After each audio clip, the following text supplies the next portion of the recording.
suis Ambre, je suis une collégienne en classe de 3e et j'ai 16 ans et j'habite dans le 13e arrondissement à Paris. Les études ne m'intéressent pas énormément. Enfin, il y a des matières, je me dis que pourquoi j'apprends ça, à quoi ça va me servir à quoi plus tard?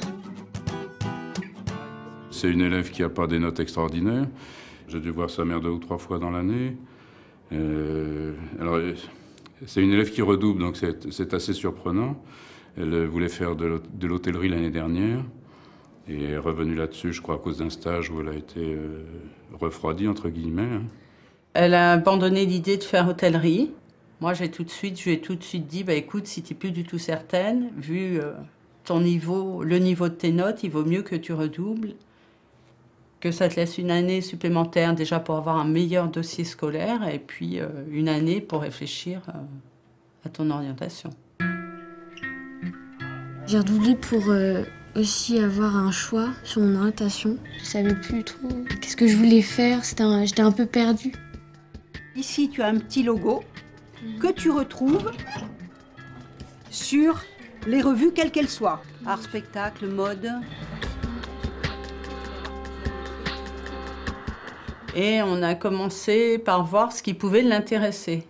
Et là, je lui ai dit, mais écoute, toi qui aimes les soins, le maquillage, j'ai dit, est-ce que le domaine de l'esthétique ne t'intéresserait pas? Parce qu'il faut vraiment qu'on trouve une voie pro. Au début, j'ai un peu regardé sur Internet ce qu'on y faisait vraiment dans ce métier, dans ce milieu. Et ensuite, je me suis un peu renseignée auprès de la conseillère d'orientation. Et je suis allée aux portes ouvertes d'un lycée. Puis j'ai fait mon stage d'orientation en 3e dans un institut. Et à la fin de cette semaine-là, c'est ce que je voulais faire, quoi.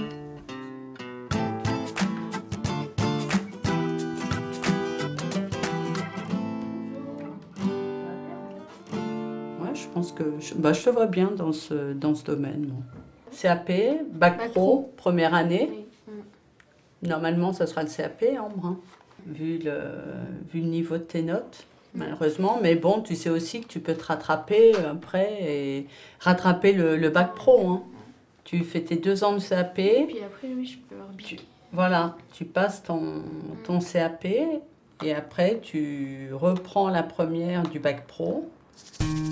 La difficulté avec les élèves qui s'orientent en seconde professionnelle, c'est d'être stigmatisés. Et c'est avec ces élèves qu'on s'inquiète de savoir ce qu'ils veulent faire plus tard. Je crois que c'est une question qu'on devrait poser à tous les élèves. Ambre, c'est ce qu'elle me dit. Elle me dit, ils me prennent tous pour une nulle parce que j'ai choisi la filière pro. Mais bon, moi je lui donne l'exemple de son frère qui a dû commencer par un BEP de marin de commerce. Et il a fait l'école des officiers de la marine marchande et là, il a un métier, il gagne très très bien sa vie, un métier qui lui plaît. Mon frère, il est allé en pro et ça veut pas dire qu'il n'a pas réussi à sa vie. Enfin, tu peux passer par la voie pro et tu peux mieux réussir que ceux qui vont en général.